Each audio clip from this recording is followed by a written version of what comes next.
الرحمن الرحیم الحمد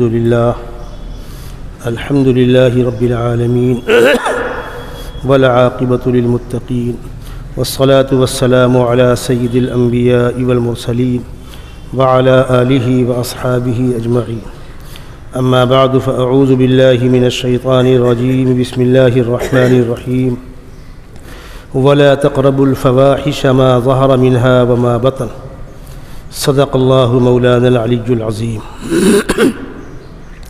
محترم بزرگوں، گزشتہ ملاقات میں اسلامی پردے اور پردے کے خلاف بے حیائی کے موضوع پر گفتگو ہو رہی تھی۔ اس ضمن میں یہ بات میں بار بار آپ سے عرض کر رہا تھا کہ شریعت اسلامیہ کا مزاج یہ ہے کہ کسی برائی کو روکنا ہے تو برائی کے راستوں کو روکو۔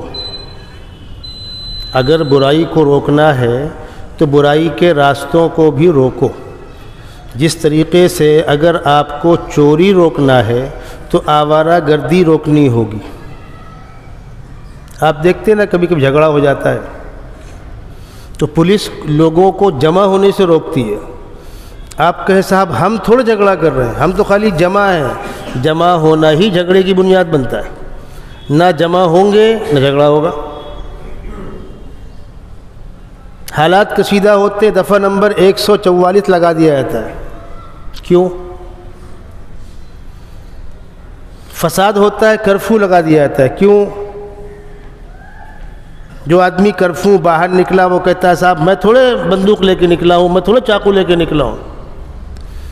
یہی چیزیں بنیاد بنتی ہیں آگے اس برائی کی۔ شریعت نے ہر موضوع پر برائی کے راستوں کو روکا ہے۔ یہ ہے بنیادی اصول، کسی کے سمجھ میں آوے یا نہ آوے۔ مثال سمجھیے، کچھ دنوں میں سرکاری ڈپارٹ، کبھی کارپوریشن، کبھی پولیس چوکی والے نشہ مخالف مہم چلاتے ہیں۔ ٹھیک ہے، میرا جانا ہوتا ہے، تقریریں کرنا ہوتا ہے، اور جہاں میں یہ سمجھتا ہوں کہ کچھ جمع ہے قاعدے کے لوگ، وہاں ایک بات ضرور کہتا ہوں، پٹے یا نہ پٹے۔ میں یہ کہتا ہوں کہ صاحب آپ نشہ استعمال کرنے والے کو روک رہے ہیں، نشہ بیچنے والے کو روک رہے ہیں، تو جہاں سے آ رہا ہے ان کو کیوں نہیں روکتے؟ اس کا کسی کے پاس کوئی جواب نہیں۔ بھائی نشہ آور چیزوں کا استعمال غلط، بیچنا غلط، استعمال کرنا غلط، صحت خراب ہوتی ہے، ایسا ہوتا ہے ویسا ہوتا ہے۔ ٹپک رہا ہے کہ آسمان سے؟ کہیں بن بھی تو رہا ہوگا، کہیں اسٹاک بھی تو ہوگا، لیکن اس پر بات مت کرو۔ کیوں؟ وہاں بڑے بڑے شامل ہیں، اوپر جو ہیں وہاں بڑے بڑے شامل ہیں، نیچے بیچارے اپنے فارمیلٹی پوری کر رہے۔ کبھی کبھی مہم چلتی ہے بچی بچاؤ بچی بڑھاؤ۔ اسی موضوع پر کارپوریشن میں ایک میٹنگ تھی، ان کی اپنی ڈپارٹ کی۔ کچھ ڈاکٹروں کو بلایا گیا تھا، کچھ شہر کے اہم لوگوں کو بلایا گیا تھا، مجھ کو بھی بلایا گیا تھا۔ میں گیا تو جہاں پر کمشنر اور میئر بیٹھتے ہیں اگلے حصے میں اوپر، وہاں 4 کرسی رکھی گئی تھی، کمشنر، ڈپٹی کمشنر، میئر اور چوتھی کرسی میری، باقی سب نیچے۔ اب اس میں سیدھی بات ہے، اس میں پربھاگ چیئرمین بھی تھے، اس میں اسٹینڈنگ چیئرمین بھی تھے، پارٹیوں کا ادھیک بھی تھے۔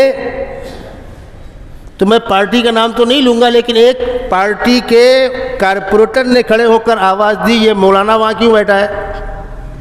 سب نے سنا، میں نے بھی سنا، خیر کسی نے اس پر کوئی توجہ نہیں دی۔ ان کو یہ غلط فہمی تھی کہ مولوی صاحب کیا دعا کرانے کے لیے آئے؟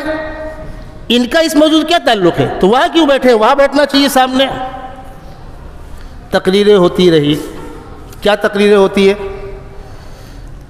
صاحب جہاں اسقاط حمل ہوتا ہے، ابوشن، وہاں سختی کرنا چاہیے، کیمرہ لگانا چاہیے، ڈاکٹروں کے یہاں کیمرہ ہونا چاہیے، سرکاری اسپتالوں میں کیمرہ ہونا چاہیے۔ آپ کو بتلا دوں، ہر جگہ بورڈ لگا ہے، یہاں جنس کی تشخیص نہیں ہوتی۔ جیسے سگریٹ پہ لکھا ہوا ہے نا کہ یہ صحت کے لیے مضر ہے اور پیو، لکھ دیا گیا، فارمیلٹی پوری ہو گئی، ڈاکٹر کے یہاں بورڈ لگا دیا گیا، یہاں تشخیص نہیں ہوتی، یعنی پیٹ کے اندر بچہ ہے کہ بچی، اس کی انکوائری یہاں نہیں ہوتی، یہ بورڈ لگا ہوا ہے، آئیے آپ پوز لیجئے، باقی سب ہو رہا ہے۔ تقریریں ہوئیں، گرما گرمی بحثیں ہوئیں، آخر میں مجھ سے کہا گیا کہ آپ بھی کچھ کہیے۔ میں نے ان لوگوں سے کہا کہ بھائی ہم یہ تو سنتے تھے کہ میرے بچے کو کسی نے مار دیا، میں جا کر کمپلین کروں، لیکن میرے بچے کو میں ہی ماروں، بچے کی ماں اپنا بچہ خود گرواوے، کہاں سے آپ گواہ لاؤ گے، کہاں سے آپ فریادی لاؤ گے؟ ارے میرے بچے کو آپ نے مارا تو میں فریادی ہوں نا، جب میرے بچے کو میں ہی مار رہا ہوں تو پھر فریادی کہاں سے آئے گا؟ آپ لاکھ کیمرے لگا دیں، میرے ایک سوال کا آپ جواب دیں۔ آواز کہاں سے آ رہی؟ باہر سے۔ میرا ایک سوال ہے، سوال یہ ہے کہ وہ ماں باپ اپنے بچی کو دنیا میں آنے سے پہلے کیوں مار رہے ہیں؟ وجہ؟ ماں کو بچہ نہیں چاہیے؟ چاہیے۔ ماں کی تو ممتا کا تقاضا ہے کہ بچہ ہو، پیدائش ہو، میں پیار کروں، دودھ پلاؤں، خدمت کروں، یہ تو ماں کی ممتا کا حصہ ہے۔ کیا ماں باپ کو بچی کھلانا بوجھل ہے؟ نہیں۔ پھر وجہ کیا ہے؟ کیوں مار رہے ہیں؟ وجہ یہ ہے جب یہ بچی بڑی ہوگی، بالغ ہوگی، پھر شادی کے مسائل کھڑے ہوں گے، پھر داماد صاحب جو انٹرنیشنل فقیر ہیں، مجھ کو شادی پہلے بلٹ چاہیے، اتنا کیش چاہیے، اتنا جہیز چاہیے، اور اس کے بعد بھی کمبخت رکھے گا ڈھنگ سے؟ پتہ نہیں، اس کے بعد بھی ڈھنگ سے رکھے گا ٹھکانہ نہیں۔ تو ماں باپ اس بھیانک منظر سے بچنے کے لیے پہلے ہی بچیوں کو مار دیتے، یہ ہے حقیقت۔ اس کے لیے آپ نے کیا راستہ اپنایا؟ ان انٹرنیشنل فقیروں کے لیے آپ نے کون سا قانون بنایا؟ سماج میں وہ مزاج نہ بنے اس کے لیے آپ نے کیا قانون بنایا؟ میں نے کہا سنو، آج تم چلے مہم چلانے، قرآن نے 1400 سال پہلے کہا تھا وَإِذَا بُشِّرَ أَحَدُهُمْ بِالْأُنْثَىٰ ظَلَّ وَجْهُهُ مُسْوَدًّا وَهُوَ كَظِيمٌ يَتَوَارَىٰ مِنَ الْقَوْمِ مِنْ سُوءِ مَا بُشِّرَ بِهِ أَيُمْسِكُهُ عَلَىٰ هُونٍ أَمْ يَدُسُّهُ فِي التُّرَابِ أَلَا سَاءَ مَا يَحْكُمُونَ۔ جب کسی کو بچی کی پیدائش کی اطلاع ہوتی ہے، چہرہ بن جاتا ہے، سماج سے منہ چھپاتا پھرتا ہے اور یہ سوچتا ہے کیا کروں، بچی کو زندہ مار کے پھینک دوں کہ گڑھا کھود کر گاڑ دوں۔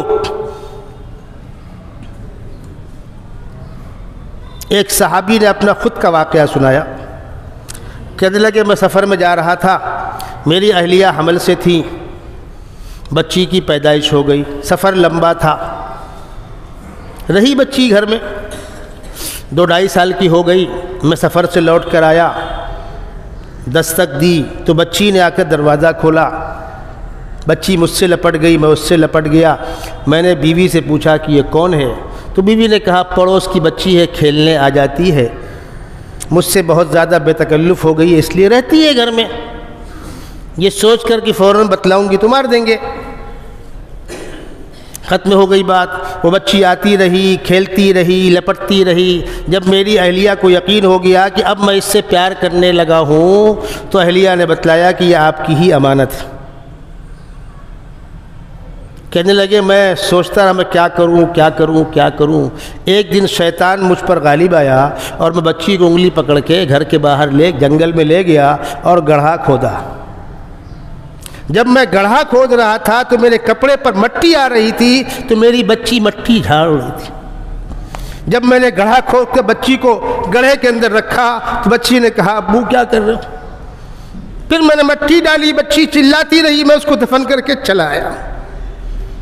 اسلام لانے کے بعد جب وہ قرآن کی آیت پڑھتے تھے، 30ویں پارے میں ہے وَإِذَا الْمَوْءُودَةُ سُئِلَتْ بِأَيِّ ذَنبٍ قُتِلَتْ، روز قیامت الگ ٹیبل لگے گا ان بچیوں کے لیے جن کے والدین نے ان کو مارا، پیدا ہونے سے پہلے آنے سے روکا یا پیدا ہونے کے بعد مارا۔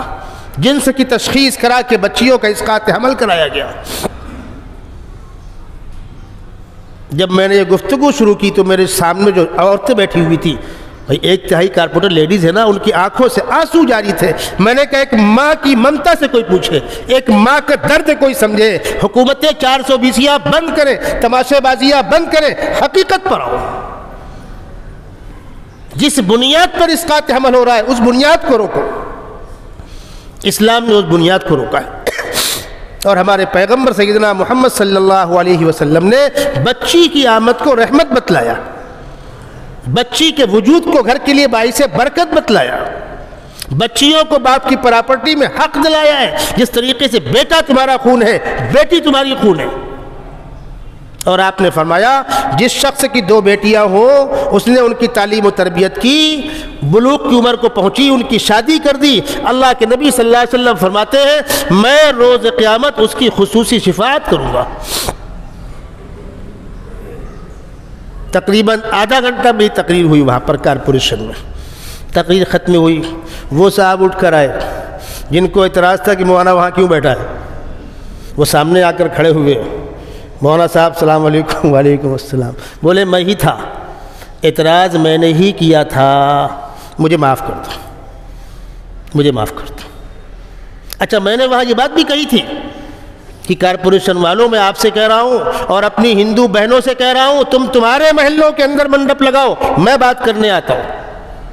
ہم یہ چاہتے ہیں کہ اللہ کا پیغام اللہ کے بندوں تک پہنچے، دکھی انسانیت تک خدا کا پیغام پہنچے، اور اگر وہ سننا چاہتے ہیں اور ہم سنانے میں پس و پیش کریں گے تو اللہ کے ہم کو جواب دینا ہوگا۔ یہ دماغ کے اندر کیڑا بیٹھا نا کہ ہم وہاں کیوں جائیں، مولانا وہاں کیوں گئے، مفتی صاحب وہاں کیوں گئے، نہیں جانا چاہیے تھا۔ آپ اپنی جگہ پر رہیں، ہم کو سمجھتا ہے کہاں جانا ہے کہاں نہیں جانا ہے، اللہ کے ہم کو جواب دینا ہے۔ تو ان لوگوں نے کہا کہ ہم یہ چاہتے ہیں کہ ہمارے محلوں میں اس قسم کے پروگرام ہو تو آپ آئیے۔ بالکل آئیں گے، کون سا بھید بھاؤ ہے؟ اس ملک میں اسلام کیا طاقت کے زور پھیلا ہے؟ کیا پیسے سے پھیلا ہے؟ ہمارے اکابر نے، اللہ کے نیک بندوں نے امت درمیان آ کر ان حقائق کو اجاگر کیا تھا، اسلام کی ان خوبیوں سے لوگوں کو واقف کرایا تھا۔ تو حالات آپ کے سامنے ہیں اس وقت کیا ہوا تھا، اور آج نفرتوں کا بازار کیوں گرم ہے؟ اس لیے گرم ہے اسلامی مزاج ہے برائی کے راستے کو روکو، برائی کے دروازے کو روکو۔ قرآن نے جہاں پر شراب کی حرمت کا اعلان کیا ہے، ساتھ ساتھ یہ بھی بتلایا ہے کہ ہم شراب کو کیوں حرام کر رہے ہیں اور شراب کے نقصانات کیا ہیں۔ ارشاد فرمایا یا ایھا الذین آمنوا انما الخمر والمیسر والانصاب والازلام رجس من عمل الشیطان فاجتنبوہ لعلکم تفلحون۔ اے ایمان والو، خمر، شراب، جوا اور بتوں کا جو تم چڑھاوا چڑھاتے ہو مشرکانہ انداز سے، وہ رجس گندگی چیز ہے، شیطان کا عمل ہے، فاجتنبوہ چھوڑو اس کو۔ یہ حکم ہو گیا۔ اب سنیے، سد باب، برائی کے راستے کو روکا۔ اس کا نقصان کیا ہوتا ہے؟ شراب کا نقصان یہ ہوتا ہے انما یرید الشیطان ان یوقع بینکم العداوۃ والبغضاء فی الخمر والمیسر ویصدکم عن ذکر اللہ وعن الصلاۃ۔ شیطان یہ چاہتا ہے اس شراب کے ذریعے، اس جوے کے ذریعے، عام طور پہ کیا ہوتا ہے، شراب کو تو آپ جانتے ہی ہیں، جوے میں کیا ہوتا ہے، ہار گئے، گاڑی ہار گئے، کھولی ہار گئے، بیوی ہار گئے، پراپرٹی ہار گئے، پھر دے تو گھر خالی کرے گا اپنا، وہ بائک دے، ہاں ہاں دوں گا، ہاں ہاں دوں گا، وہ جھگڑے کی بنیادیں ہوتی۔ قرآن کہتا ہے انما یرید الشیطان ان یوقع بینکم العداوۃ والبغضاء فی الخمر والمیسر ویصدکم عن ذکر اللہ۔ جب نشہ ہوگا تو بندہ خدا کو بھول جائے گا۔ یصدکم عن ذکر اللہ وعن الصلاۃ فہل انتم منتہون۔ اس سے نقصانات ہوتے ہیں۔ اب سنیے، حکومت کو نشے کے ذریعے ٹیکس ملتا ہے، ٹھیک ہے، حکومتوں کو ٹیکس ملتا ہے، اس کو وہ اپنی آمدنی سمجھتے ہیں۔ چلو 25% آپ کو ٹیکس مل گیا، اگر 100 کروڑ کا کاروبار ہوا شراب کا، نشے کا، تو آپ کو 25 کروڑ خزانے میں آ گیا، ٹھیک ہے، آ گیا، اچھی بات ہے۔ پھر اس کے بعد اب اس شراب پینے والے کے پھیپھڑے خراب ہوئے، بیمار ہوا، اس کے علاج پر سرکار خرچہ، گھر میں جھگڑے ہوئے، خاندان برباد ہوئے، پولیس چوکی مقدمات گئے، معاملات گئے، کورٹ میں مسئلہ گیا، لاکھوں لاکھ انسان لڑے، جھگڑا ہوا، اس کا نقصان جتنا پیسہ حکومت کو ٹیکس میں آیا اس کا 10 پٹ سرکار کو نقصان ہوا۔ تو عقل کیا رکھ کے آئے ہو ہمالیہ پہاڑ پہ؟ کوئی جواب دے ہم کو اس کا؟ 25 پیسے کا فائدہ، 10 روپے کا نقصان، کون سی عقل مندی ہے؟ میں ایک مرتبہ نادیڑ جا رہا تھا، ایک ٹرین آتی ہے پنجاب سے، ستکھنڈ ایکسپریس، سکھوں کا سب سے بڑا گردوارہ جو ہے مذہبی مقام وہ گولڈن ٹیمپل پنجاب ہے، اس کے بعد نادیڑ ہے، اس کے بعد منماڑ میں ہے، پھر اور ہوں گے۔ وہ لوگ پنجاب سے نادیڑ آتے ہیں، وہاں ان کا بہت بڑا مذہبی مقام ہے، پوری بوگیاں ایک ساتھ بک ہوتی ہیں۔ مجھ کو اس ٹرین سے منماڑ سے بیٹھ کر نادیڑ جانا تھا، مجھ کو تعجب تھا کہ میں دلی کے بعد سے جس اسٹیشن سے ٹرائی کر رہا ہوں سب سے فل، دلی کے بعد سے منماڑ تک کسی اسٹاف سے ٹکٹ ملنے کو راضی نہیں۔ میں یو پی میں تھا، اب میں کروں تو کیا کروں یا اللہ؟ کسی نے کہا مولانا یہ منماڑ پہنچتے پہنچتے خالی ہو جاتی ہے، آپ جھانسی سے فلاں گاڑی پکڑیے، منماڑ اتریے، یہ سامنے سے آتی رہے گی، آپ بیٹھ کے نکل جائے۔ میں نے کہا ٹھیک ہے، وہی کیا میں نے۔ میں یو پی سے جھانسی سے منماڑ ایک ٹرین سے آیا، وہاں رکا رہا، اس گاڑی میں بیٹھا، پوری گاڑی سردار جی لوگوں سے بھری ہوئی تھی، مرد اور عورت، شاید پوری بوگی میں ہی مسلمان تھا۔ اس وقت بہار میں لالو کی حکومت تھی، اور لالو نے بہار میں نشے کو بین کر دیا تھا، بعض صوبوں کے اندر نشہ بین ہے، شراب بین ہے، اس کی نیوز آئی ہوئی تھی۔ تو وہ عورتیں آپس سے بات کرتی کہ ہاں بھیا، پوری فیملی، پورے گھر برباد رہتے ہیں، باپ شراب پی کے آتا ہے، بڑے بچے گھر میں ہیں، آنے کے بعد پھوہڑ انداز سے باتیں کرتا ہے، پھوہڑ حرکتیں کرتا ہے۔ آدمی بے قابو ہے نا بھائی، اس کو پتہ ہی نہیں کہ بیوی ہے کہ بیٹی ہے، عزت کا جنازہ نکل جاتا ہے۔ پھر کہہ رہی تھی کہ یہ چھوٹے اسٹیٹ بین کر رہے ہیں، سینٹرل بین کیوں نہیں کر دیتا؟ سینٹرل بین کر دے۔ گجرات کے اندر نشہ بندی ہے، تو گجرات سے لگ کر جو علاقے ہیں، دمن ہے، سلواسا ہے، یہ الگ چھوٹے اسٹیٹ ہیں، جا کے دیکھیے وہاں رات میں کیا ہوتا ہے، ٹرک بھر کے مال آتا ہے۔ مطلب یہاں پر گجرات ہے، نالا پر دمن ہے، یوں ہے۔ بہت سے علاقے ایسے ہیں جہاں نشہ بندی ہے، وہاں تک نہیں، آگے جاؤ تو سب چالو ہے۔ سینٹرل بین کر دے تو سب بند ہو جائے گا۔ اس وقت مجھ کو قرآن کی وہ آیت یاد آئی، انما یرید الشیطان ان یوقع بینکم العداوۃ والبغضاء فی الخمر والمیسر ویصدکم عن ذکر اللہ وعن الصلاۃ۔ قرآن تو ایمان والوں سے کہہ رہا ہے، لیکن اس حقیقت کو سب سمجھ رہے۔ تو آپ نشے کے خلاف تو ریلیاں نکال لیں، اور جہاں بن رہا ہے وہاں چور سے کہو چوری کرو، ساہوکار سے کہو جاگتے رہنا۔ اسلام نے برائیوں کو روکا، وہی صورتحال بے پردگی کی ہے۔ زنا بدترین جرم ہے، اسلام کی نگاہ میں زنا بہت بڑا جرم ہے، حتیٰ کہ لکھنے والوں نے یہاں تک لکھا ہے جب مرد اور عورت زنا کر رہے ہو تو ان کا ایمان شرم کے مارے باڈی سے نکل کر فضا میں ٹنگا رہتا ہے۔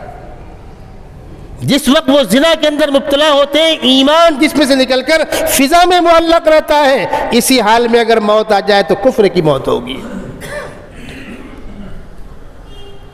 اس سے بچانے کے لیے بالغ بچوں اور بچیوں کا وقت پر رشتہ ہو، جو ہم کرنے کو تیار نہیں، دنیا سننے کو تیار نہیں. اب تو اٹھا کر 18 کو 21 کر دیا گیا. میں نے پوچھا ایک سے کہ بھئی 18 سال میں ووٹ دینے کا پاور ہے؟ کہنے لگے ہاں. تو میں نے کہا 18 سال کا پردھان منتری ہو سکتا ہے؟ کہنے لگے ہاں. لیکن بالغ نہیں ہوا نا ابھی وہ نابالغ ہے. وہ بالغ ہوگا 21 سال میں. اب بن گیا کیا؟ سی ایم بن گیا. جب ووٹ دینے کا حق تو ووٹ لینے کا حق. 18 سال کا آدمی ووٹ ڈال سکتا ہے تو 18 سال کا آدمی الیکشن لڑ سکتا ہے, اور 18 سال کی عمر کا آدمی سی ایم اور پی ایم بن سکتا ہے. اور ہے کیا؟ نابالغ. تمہاری عقل پر کتنا ماتم کیا جائے. کہاں ہو آپ؟ لیکن انسانیت کا کوئی حصہ ہو تب نا, شرافت کہیں سے چھو کے نکلی ہو تب نا. تماشے ہیں. ٹھیک ہے, اپنی کہتے رہیے آپ. اسلام کیا کہتا ہے وہ آپ کو ہم بتلا رہے ہیں. اللہ کے نبی صلی اللہ علیہ وسلم فرما رہے ہیں جب بچوں اور بچیوں کا معقول رشتہ مل جائے تو نکاح کر دو,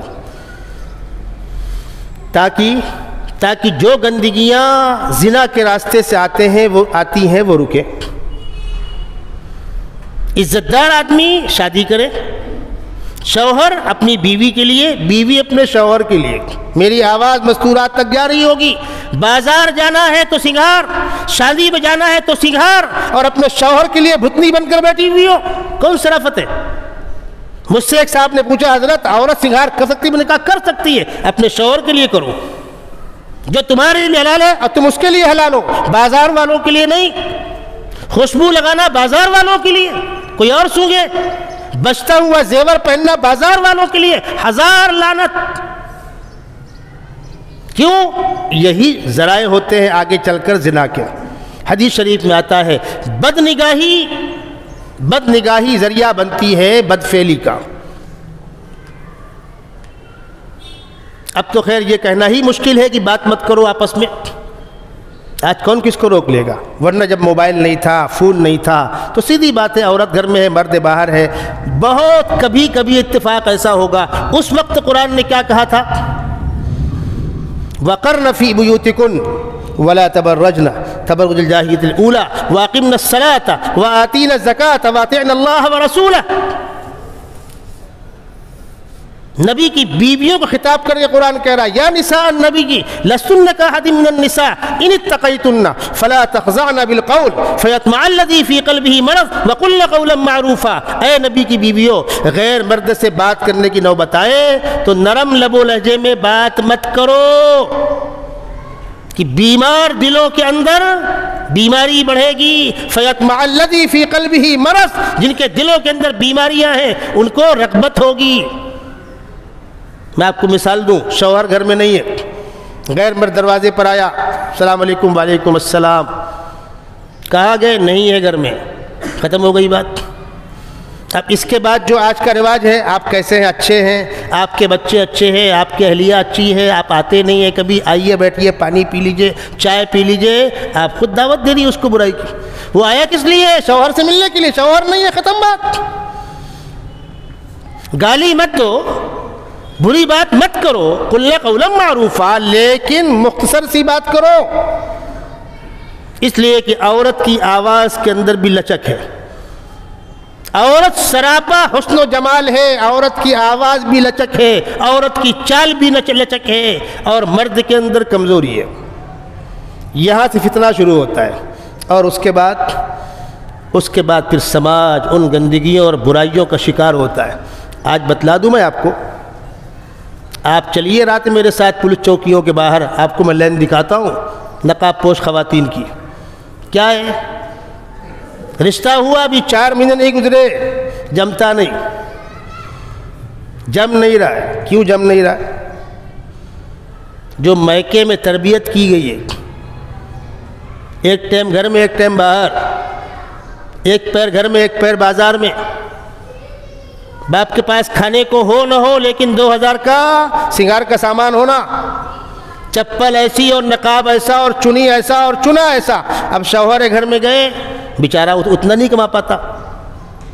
کھانے پینے کا ہے, رہنے سہنے کا ہے, لیکن گھماتے نہیں, ٹہلاتے نہیں. یا تو لے ہی نہیں گئے, وہاں تو لے ہی نہیں گئے. جھگڑے کی بنیادیں یہ ہیں. اور اس کے بعد ماشاءاللہ ان کی بڑی بہنیں اور مائیں, کیا کہنے صاحب, اور جب بات بگڑتے بگڑتے گھر اجڑ گئے، اب 10 سال طلاق لے کر بیٹھی ہوئی ہیں. اب سمجھ میں آیا؟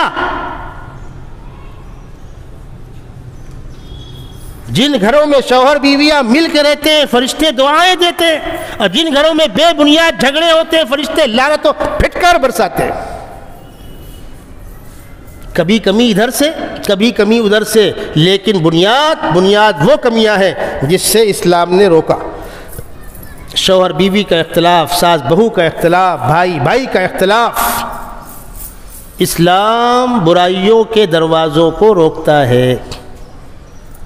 پردہ بہت بڑی رکاوٹ ہے. آج کل تو مسئلہ گرم ہے، اور ماشاءاللہ پھر جب سے یہ نیٹ فری والا آ گیا، بیٹھے کچھ نہ کچھ چالو ہے. املا برابر نہیں، الف کا نام لٹ نہیں آتا، لیکن چالو چالو چالو، ہر بڑے پر کمنٹ. بہت چھوٹی سی بات تھی کرناٹک میں، وہیں کا لوکل مسئلہ تھا، کب کا حل ہو گیا ہوتا، لیکن اس کو ملکی پیمانے پر گرمایا گیا. سیاستدانوں کی سیاسی بازاروں کا موضوع بن گیا. وہ کوئی مرے کہ جیے، ملت بچے ہی کٹے، ان کو کیا پڑی اس سے؟ ان کو تو گرما گرم باتیں کرنی ہے. صاحب فلانا ایسا بولا، فلاں کیوں نہیں بولا؟ میں نے کہا فلاں بولا، اس کے پاس کھونے کے لیے ہے کیا؟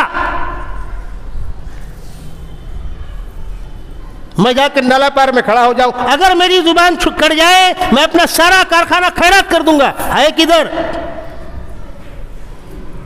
میں پورا ایریا چھوڑ دوں گا. تمہارا وہاں ہے کیا؟ پہلے سے کیا چھوڑ دو گے؟ تمہارے پاس کھونے کے لیے ہے کیا؟ جن کو ملت کا درد ہے، جن کو ملت کے مسائل کی معلومات ہے، وہ پھوک پھوک قدم رکھتے ہیں. چلیے وہ ایک تلخ موضوع ہے، اس کو چھیڑنا مناسب بھی نہیں ہے. اب آئیے، گفتگو ہو رہی تھی، ایک خاتون نے جیب سے موبائل نکالا اپنے. اس نے کہا دیکھو لوگ موبائل میں اسکرین کے اوپر وہ لگاتے ہیں کانچ کے اوپر تاکہ اسکرین خراب نہ ہو. لگاتے ہیں؟ ہاں لگاتے ہیں. کور لگاتے ہیں. کیوں؟ کبھی گرے، ہاتھ دو ہاتھ نیچے گرے تو یہ کور اس کو سپورٹ کرے گا. یہ کور کیوں لگا؟ موبائل کی حفاظت کے لیے. عورت نے نقاب کیوں پہنا؟ اسکارف کیوں لیا؟ حفاظت کے لیے. کسی کے پیٹ میں کیوں درد ہو رہا ہے؟ اور میری ملاقات تو ہر طبقے سے ہوتی رہتی ہے. میں نے ایک آدھ بار پوچھا ان لوگوں سے کہ آج 15-25 سال کو چھوڑو، اوپر چڑھو، تم نے اپنی نانی دادی کو دیکھا کس لباس میں دیکھا؟ کس لباس میں دیکھا؟ 70 سال کی بوڑھی بھی گھونگھٹ ڈالتی تھی. آج تم اس گھونگھٹ پہ اعتراض کر رہے ہو؟ اس ملک کے دوسرے مذاہب کی عزت دار خواتین پورا لباس پہننے کے باوجود جب باہر نکلتی تھی چادر اوڑھ کے نکلتی تھی. نہیں دیکھا آپ نے؟ دیکھا. وہ کیا تھا؟ یہ شرافت کی علامت ہے. یہ کسی کو ننگا پھرنے کا شوق ہے، جاؤ پھرو، کس نے منع کیا آپ کو؟ لیکن جو پہننا چاہ رہا ہے اس کو آپ کیسے روک لیں گے؟ اب اگلی بات ہے، اسکول کے کیمپس کے اندر ان کا اپنا ایک رول ہوتا ہے، چنی ہوتا ہے اور چنا ہوتا ہے. اس کا کیا رونا؟ اس کا صرف ان کو کیا رونا؟ اپنوں کو پہلے رو لو. میں نے آپ کو واقعہ سنایا تھا آج سے 25 سال پہلے بھونڈی کے اندر. میں آپ کی اس مسجد میں سن 90 سے آ رہا ہوں اور میں نے شہر کو بہت غور سے دیکھا ہے. بستے بھی دیکھا ہے، اجڑتے بھی دیکھا ہے، اسکول کھلتے بھی دیکھا ہے، بند ہوتے بھی دیکھا ہے.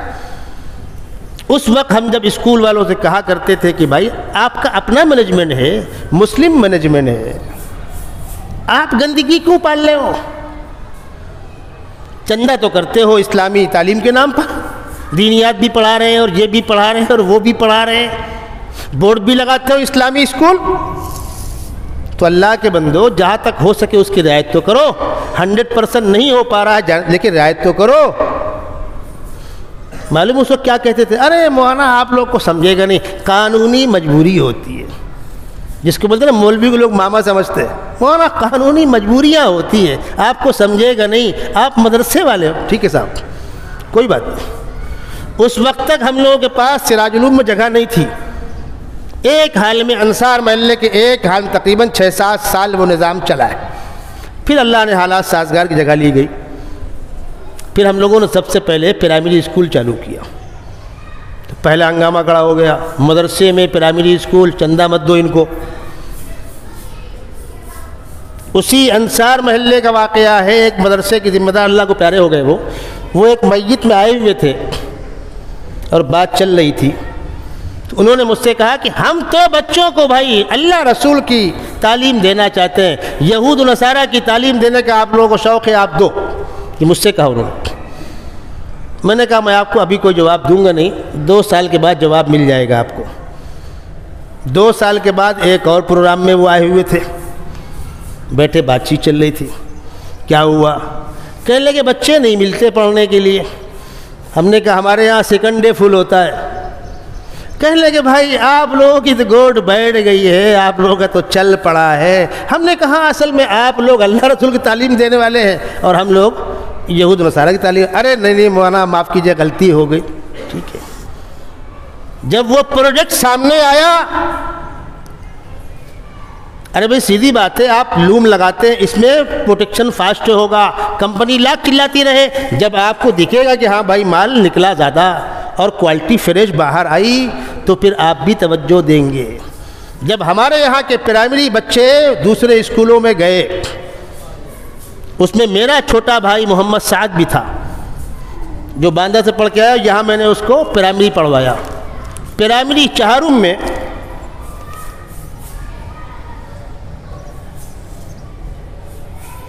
بھائی تفصیلی پرچی اس وقت میں نہیں, میں دیکھ لوں گا آخر میں, بیان سے پہلے آپ دیجئے ورنہ اگلے ہفتے جواب دوں گا میں. اس وقت تک ہماری پرائمری اپنی رجسٹرڈ نہیں ہوئی تھی. سکینہ پرائمری اسکول سے ہم لوگ امتحان دلاتے تھے. تو میرا سگا چھوٹا بھائی محمد سعد, اب تو الحمدللہ بہت قابل عالم دین ہیں, وہ اٹاوا میں رہتے ہیں, انہوں نے امتحان دیا. سراج العلوم میں پرائمری پڑھ کر گئے, امتحان وہاں دیا. پرسنٹ کیا آیا معلوم ہے؟ 99. پورے شہر میں ہنگامہ کھڑا ہو گیا, یہ کون بچہ ہے بھائی؟ اب میں گیا اس کی LC لینے. تو کہہ لیں کیا کریں گے آپ؟ میں نے کہا اس کو عالم بنانا ہے. کیا آپ لوگ تماشا کرتے, اتنا ہونہار بچہ ہے, ایسا ہے ویسا ہے, آپ لوگ کچھ سمجھتا ہے ملا لوگوں کو؟ جواب دیا مجھ کو. میں نے کہا آپ کو پتہ ہے بچہ کون ہے؟ وہ کون ہے؟ میں کہا میرا سگا بھائی ہے. مولانا آپ بھی کمال کرتے ہیں, اس کو ہم کو دے دیجئے, ہم کو آپ گود دے دیجئے, ہمارا ٹرسٹ ہمارا مینجمنٹ پڑھائے گا اس کو. میں نے کہا معاف کیجئے گا, ضرورت نہیں آپ کے سپورٹ کی, وہ پہلے عالم بنے گا پھر کچھ بنے گا. میرا منہ دیکھ رہے ہیں. اور میں نے کہا یہ بچہ وہی ملا لوگوں پڑھ کے آیا ہوا ہے سراج العلوم سے. جب ہمارے بچے اسکولوں میں آنا شروع ہوئے, اسکولوں میں بچے اور بچیاں, تب شہر کی زبانیں بند ہوئیں. آج سے 25 سال پہلے کوئی کہتا اگر ہم اسکولی بچوں کو حافظ بنائیں گے, کوئی مانتا؟ اور آج پورا شہر دیکھنے آتا ہے. جبکہ میں اعتراف کر رہا ہوں, خدا گواہ بنا کر کہہ رہا ہوں, ہمارے اندر آج بھی ہزاروں کمیاں ہیں, ہم کامیاب نہیں ہیں. لیکن ایک رخ چلا, ایک سلسلہ چلا. ناممکن کچھ بھی نہیں ہے. اپنی عقلوں کا علاج کرو.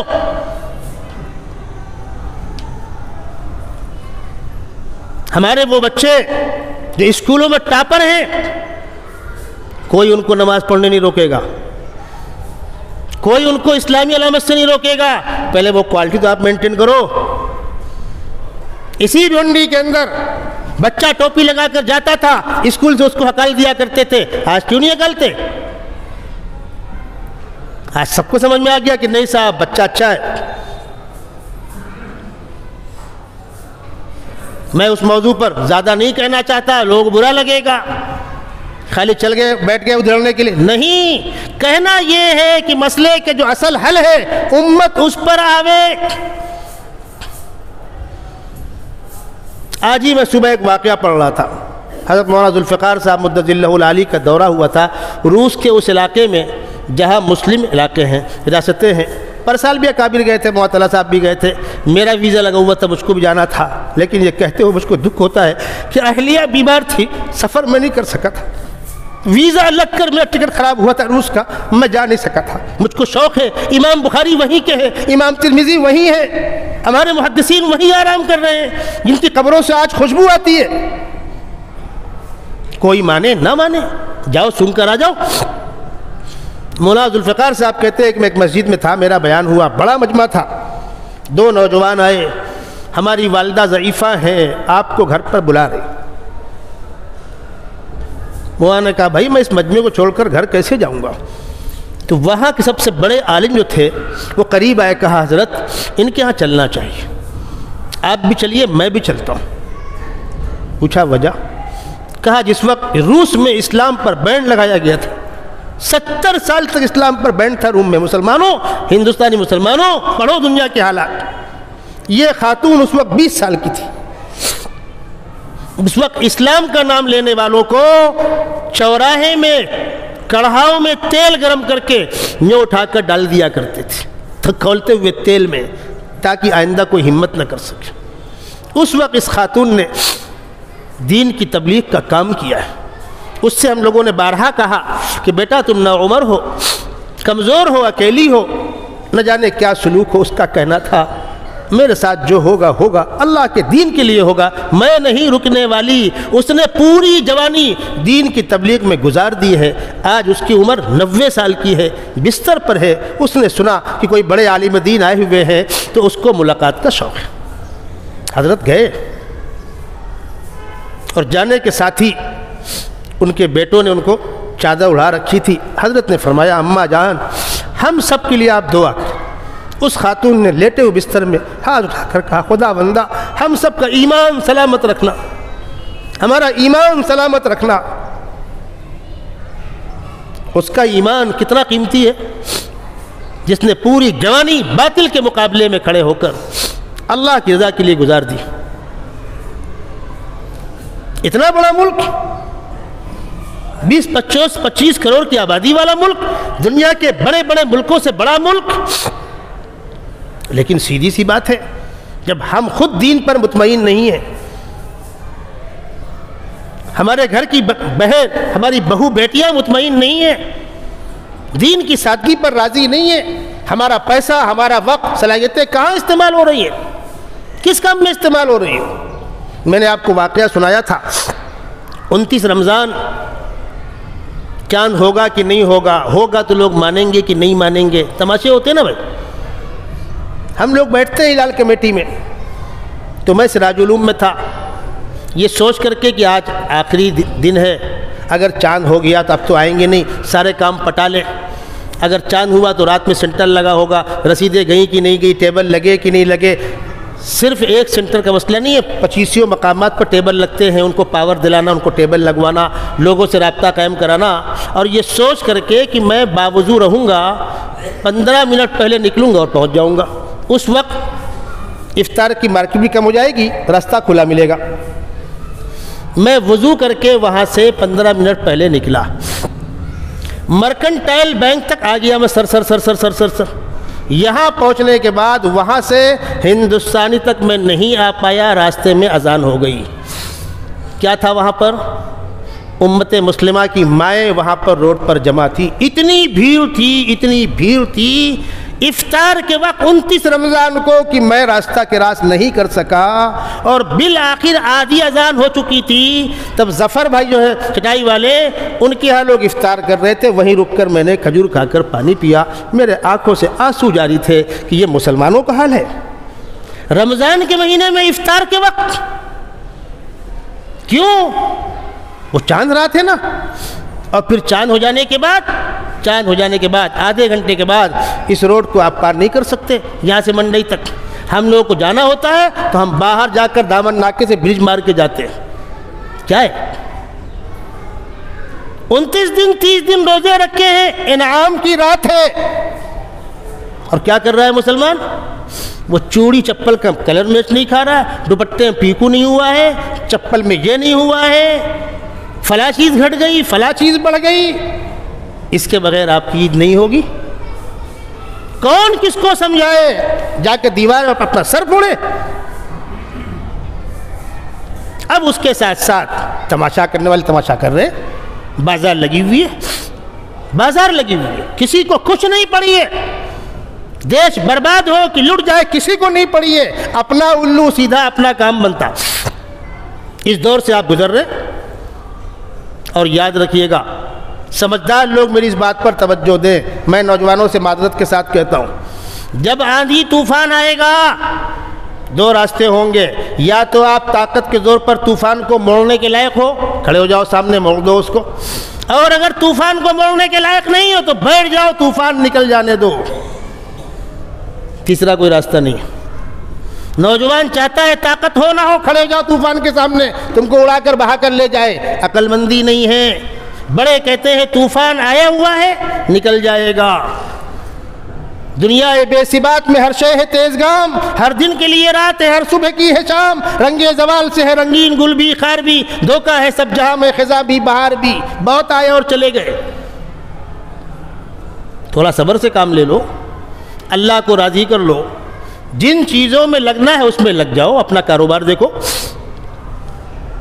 نمازوں کا اہتمام کرو، تعلیم پر توجہ دو، چھوڑو ان کو ان کے حال پر، کم بختوں کو برا بھلا کہتے ہیں کہہ لینے دو، تمہارے وجود کو کہتے ہیں مٹا دیں گے، بول لینے دو، کسی کے بولنے سے کچھ نہیں ہوتا ہے۔ مسلمان بتاشا نہیں ہے کہ پانی برسے گا ہم بیٹھ جائیں گے، لیکن ان باتوں میں کچھ رکھا نہیں ہے، برداشت سے کام لو، صبر سے کام لو۔ میں نے یہ بات پہلے بھی کہی تھی، آج بھی کہہ رہا ہوں، آزادی کے بعد سے مہاراشٹر میں 10ویں میں ہائی اسکول میں کبھی کوئی مسلم بچہ ٹاپ نہیں کرتا تھا۔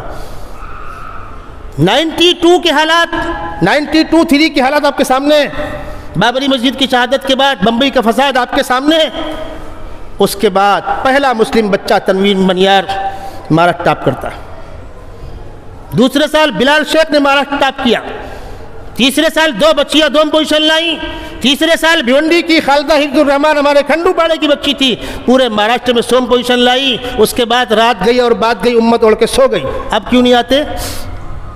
کیا فرق تھا؟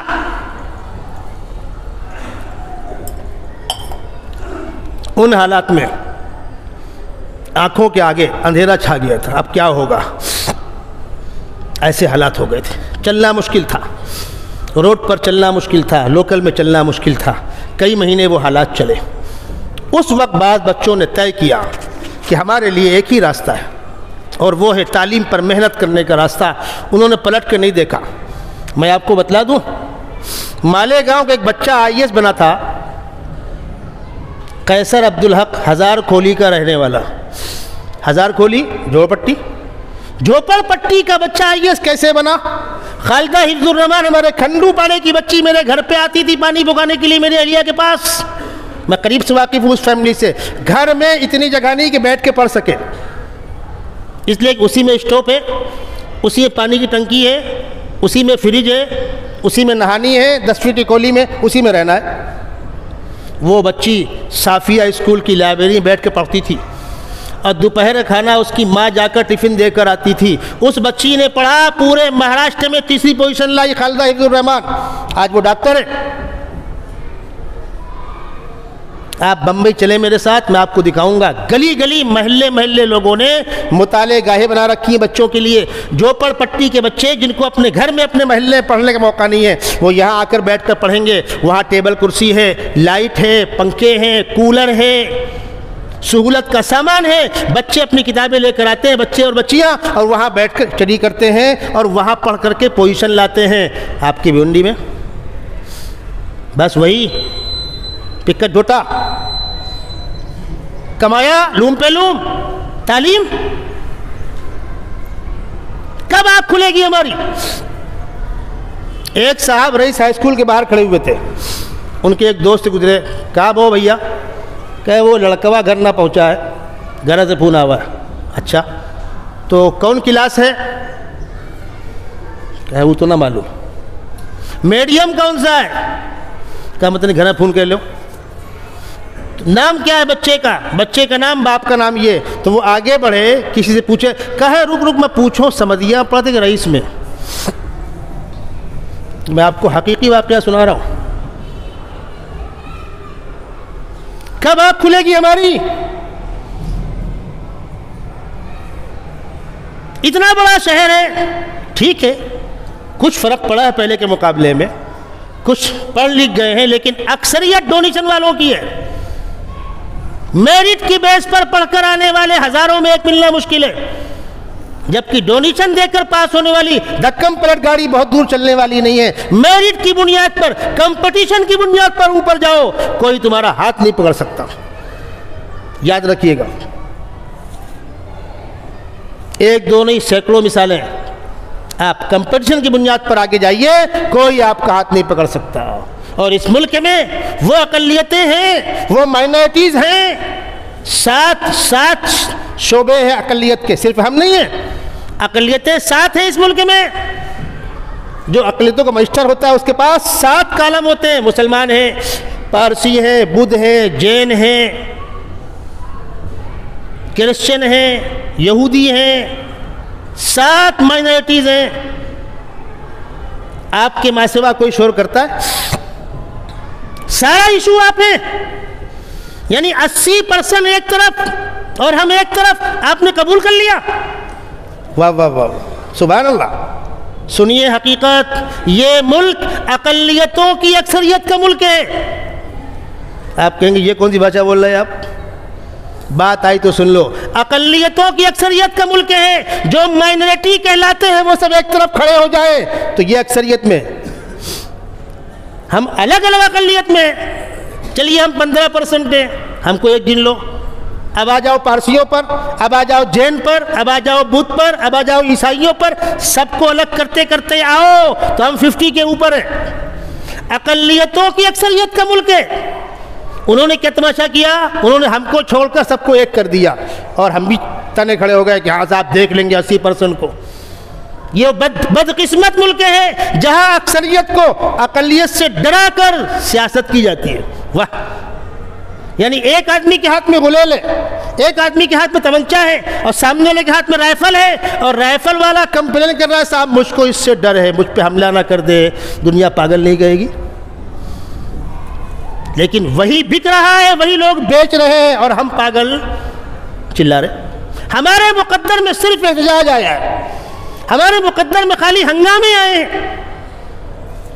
بند کرو ہنگامے، بند کرو تماشے، مقصد پر آؤ۔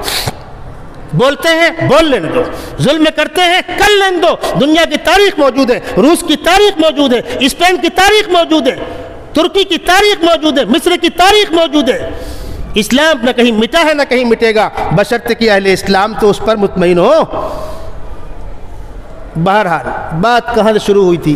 اسلام برائی کے دروازوں کو روکتا ہے، اسلام برائی کے راستوں کو روکتا ہے، شراب کے راستوں کو روکتا ہے، چوری ڈکیتی کے راستوں کو روکتا ہے، زنا کے راستوں کو روکتا ہے، آپسی جھگڑے کے راستوں کو روکتا ہے، اور کوشش یہ ہوتی ہے مل جل کر زندگی گزرے۔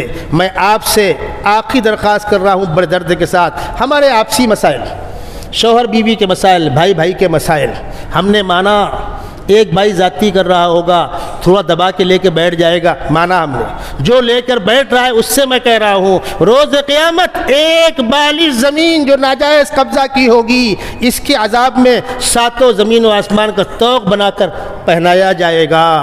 حق مارنے والوں کان کھول کے سن لو، کمزور لینے کے لائق ہو یا نہ ہو، اور جس کا حق گیا اس سے کہتا ہوں سب چھوڑ کر ہم کو جانا ہے۔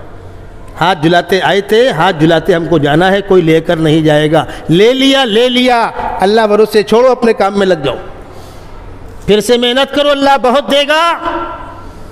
میرے ایک دوست بمبئی کے، اتفاق سے ہم لوگ سفر میں ساتھ میں تھے، لکھنؤ سے بمبئی تک فلائٹ میں۔ ان کا کسی زمانے میں پائپ کا بڑا کاروبار تھا، آج بھی ہے، میں نام نہیں لوں گا۔ انہوں نے اپنا واقعہ سنایا، کہنے لگے میرا بڑا کاروبار تھا اور میرا پارٹنر بےمانی کر گیا، اب میں کیا کروں؟ میں روڈ پہ آ گیا، سارا پیسہ اس کے پاس تھا۔ حضرت جی مولانا انعام الحسن صاحب رحمۃ اللہ علیہ کا زمانہ تھا، مرکز جایا کرتے تھے۔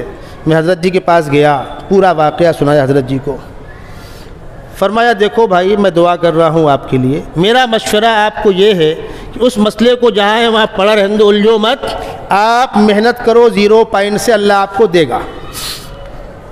کہنے لگے میں نے قبول کر لیا، اس کو چھوڑ دیا اس کے حال میں، کروڑوں کا نقصان ہوا تھا، چھوڑ دیا اس کے حال میں، گھر بیٹھ گیا، اللہ اللہ کرنے لگا اور پارٹیوں سے بات کرنے لگا۔ یعنی اب میں اس کنڈیشن میں آ گیا کہ یہاں اٹھاؤں وہاں ڈالوں، وہاں اٹھاؤں وہاں ڈالوں، جبکہ کروڑوں کا اپنا ٹرن اوور تھا۔ اب دیکھیے حضرت جی کی دعا، اللہ کی مدد۔ کہنے لگے مجھے بہار سے ایک پارٹی کا فون آیا کہ مجھ کو حکومت کا بہت بڑا ٹینڈر ملا ہوا ہے اور اس کے اندر بہت سے پائپ ہیں، کچھ پائپ میرے لیے کوڑی بھائی ہے، کوڑی بھاؤ پائپ پڑا ہوا ہے، بنگار میں آپ بکوا دو، میرے کسی کام کا نہیں۔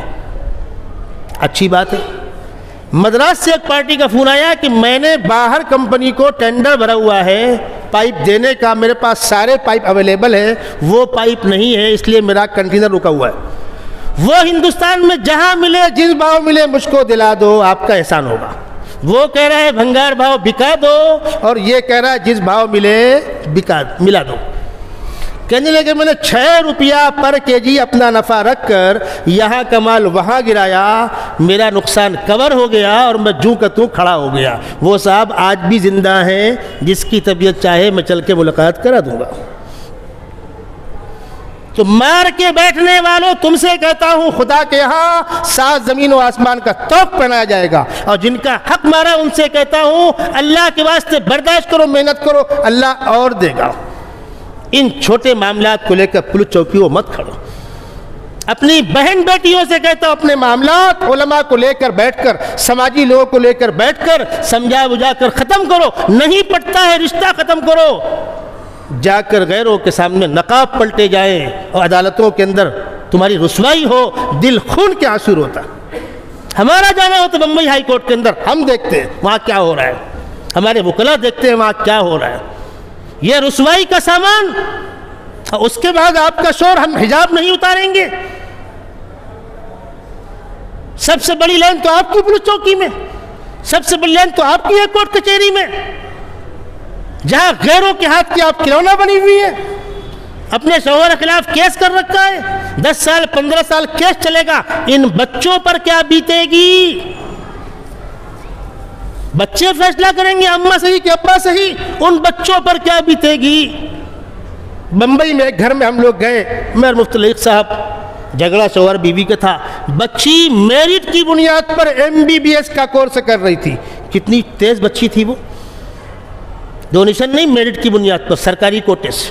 اس کو بلایا ہم نے، وہ آ کر بیٹھی ہمارے سامنے، رو کر اس نے کہا حضرت آج میں MBBS کی طالبہ ہوں، مجھے اسٹڈی کرنا ہے، امتحان دینا ہے، ان دونوں کے کھٹ پٹ سے میری زندگی جہنم بنی ہوئی ہے، ان ماں باپ کے جھگڑوں میری زندگی جہنم بنی ہوئی ہے۔ میں کہتی ہوں اللہ کے واسطے 1 2 سال صبر کر لو، میرا کورس مکمل ہو جان دو، میری کہیں شادی کر دو، پھر تم کو جو کرنا ہے وہ کرو۔ یہ ماں باپ سامنے بیٹھے، بچی رو کر داستان سنا رہی۔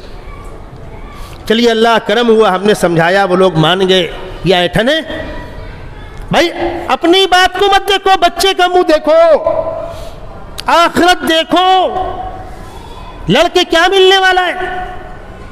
جب تک ان مسائل کا آپسی حل نہیں کرو گے، اپنی انرجی، اپنی صلاحیت برباد ہونے سے نہیں بچاؤ گے، کچھ نہیں ہونے والا۔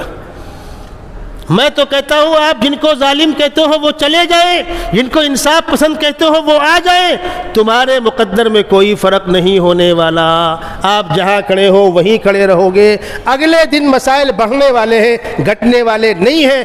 آیا رام گیا رام سے آپ کا بہت بھلا برا نہیں ہونے والا۔ آپ کا بھلا برا اگر ہونے والا ہے، اپنے خالق و مالک سے رشتہ مضبوط کرو، اپنا کاروبار دیکھو، اپنے بچوں کی تعلیم پر توجہ دو۔ اللہ ہم کو عمل کی توفیق عطا فرمائے۔